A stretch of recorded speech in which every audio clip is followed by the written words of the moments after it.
नवरात्रि कन्या पूजन में रखें इन 5 बातों का ध्यान।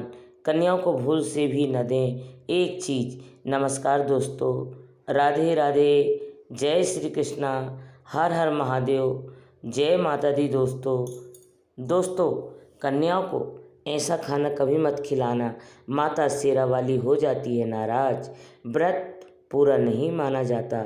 साथ ही जानिए नवरात्रि में जौ क्यों सूख जाते हैं, क्यों आपके जौ में हरियाली नहीं आती है, आखिर यह क्या संकेत देता है।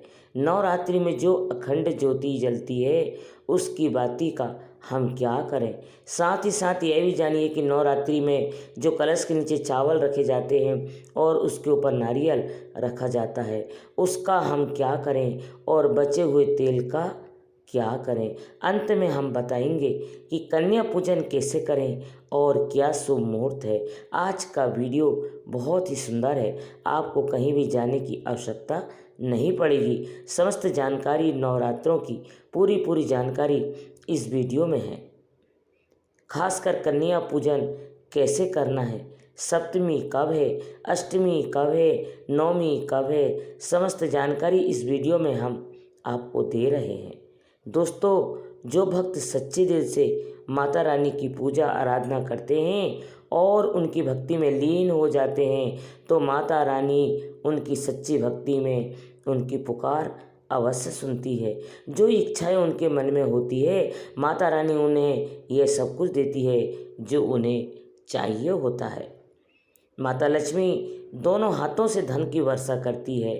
माँ दुर्गा उसी पर अपनी कृपा दृष्टि बनाती है जो नवरात्रों में खास तौर पर माता की सेवा में लग जाता है। देखिए, माता की सेवा में आपको बिल्कुल भी कंजूसी नहीं करनी है। दिल खोलकर माता रानी की सेवा करें, जितना हो सके माँ को प्रसन्न करने में लग जाएं। साल भर के इस त्यौहार में माता धरती पर आती है और उस पर कृपा दृष्टि बनाती है। जो माता को सच्चे हृदय से प्रसन्न करता है उसे रंक से राजा बनाकर ही जाती है, फिर चाहे वह राजा हो या भिखारी। माँ की नज़रों में वह सबसे बड़ा होता है जिसकी भक्ति में प्रेम, आस्था और माँ के प्रति सच्ची लगन हो। इसलिए माँ की भक्ति में आनाकानी ना करें। दोस्तों, एक बार सच्चे हृदय से कमेंट बॉक्स में लिखे जय माता जी और हमारे चैनल को सब्सक्राइब करें, बेल आइकन ज़रूर दबाएं और कमेंट बॉक्स में अपनी राय भी दें। दोस्तों, सबसे पहली बात, नवरात्रि में हम एक माटी के प्याले में जौ भरते हैं ताकि हमारे घर में सुख शांति बनी रहे और माता प्रसन्न हो जाए। जौ जब हरे भरे होते हैं तो घर में हरियाली आती है और सुख समृद्धि की प्राप्ति होती है। जब जौ हरे भरे होते हैं तो समस्त देवी देवताओं खुशियाँ मनाते हैं और घर की उन्नति के लिए कामनाएं करते हैं, आशीर्वाद देते हैं।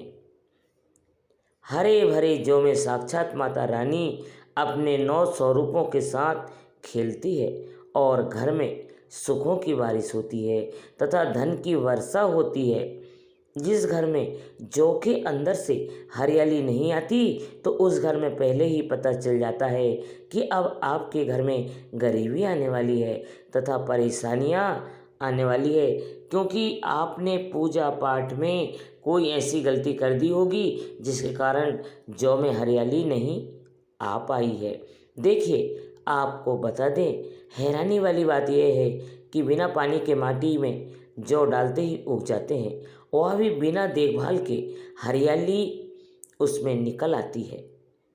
और जब हम कलश स्थापना करते हैं और जौ उगाते हैं तो यह बहुत ही सोचने समझने वाली बात है कि आपकी देखरेख में जबकि आपने पानी बराबर डाला, परिवार ने अच्छे से देखा, फिर भी ऐसा होने के बाद जब उसमें जौ ना उगे और हरियाली ना निकले तो समझ लें साक्षात माता रानी आपसे नाराज है, क्रोधित हो चुकी है। माता रानी अपनी संतान को सदैव माफ़ कर देती है। आप सच्चे हृदय से माता रानी से माफ़ी मांग लें। माता करुणामयी है और अपने भक्तों को, अपने बेटों को वह सदैव माफ़ करती है। जौ में कम हरियाली आना मतलब घर में धीरे धीरे खुशियाँ का वास होगा। ज़्यादा हरियाली आने पर धन की वर्षा होगी। तेजी से व्यापार दिन दुगनी रात चौगुनी बढ़ेगा। कई लोग जौ में डेली पानी डालते हैं, जो कि गलत है। इसमें पानी नहीं डालना जाता, बल्कि पानी का छींटा मारा जाता है, इसलिए जौ सड़ जाते हैं, खराब हो जाते हैं। ऐसा ना करें। इसी कारण हरियाली नहीं आती। ज़्यादा पानी डालने से ये खराब हो जाते हैं। दोस्तों, जब आपके घर में हरे भरे हो जाएंगे जौ, तब इसमें चांदी का सिक्का या 1 रुपये का सिक्का जरूर डालें।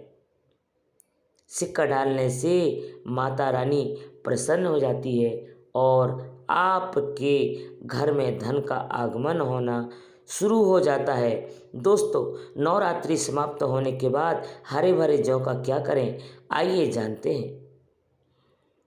पहली बात तो यह है कि इसमें जो आपने 1 रुपये का सिक्का डाला है, उसे आप अपने धन रखने के स्थान पर रख ले।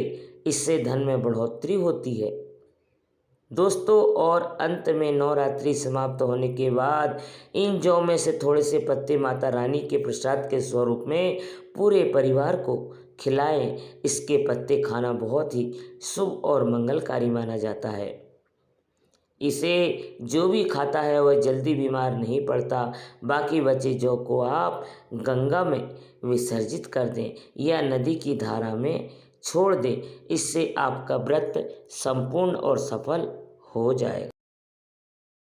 कन्या पूजन का विशेष महत्व अष्टमी और नवमी तिथियों में होता है।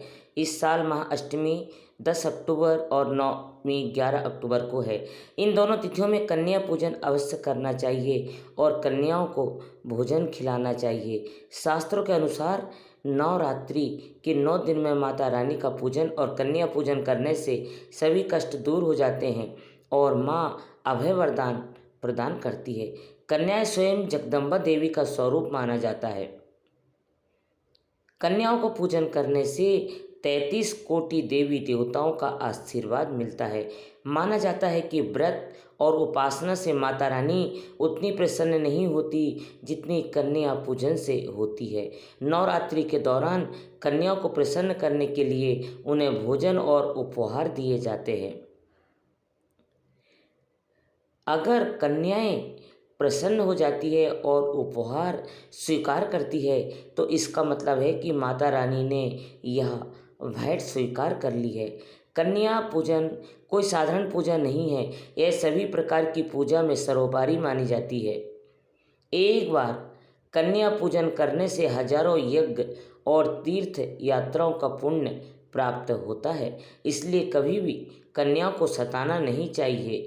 नवरात्रि के समय 2 से 10 साल तक की कन्याओं का पूजन होना चाहिए। अष्टमी और नवमी को कन्याएं के पैर धोकर उन्हें भोजन कराया जाता है और उपहार दिया जाता है। इस दिन कन्याओं को घर बुलाकर उनको पूजन करना बहुत शुभ माना जाता है।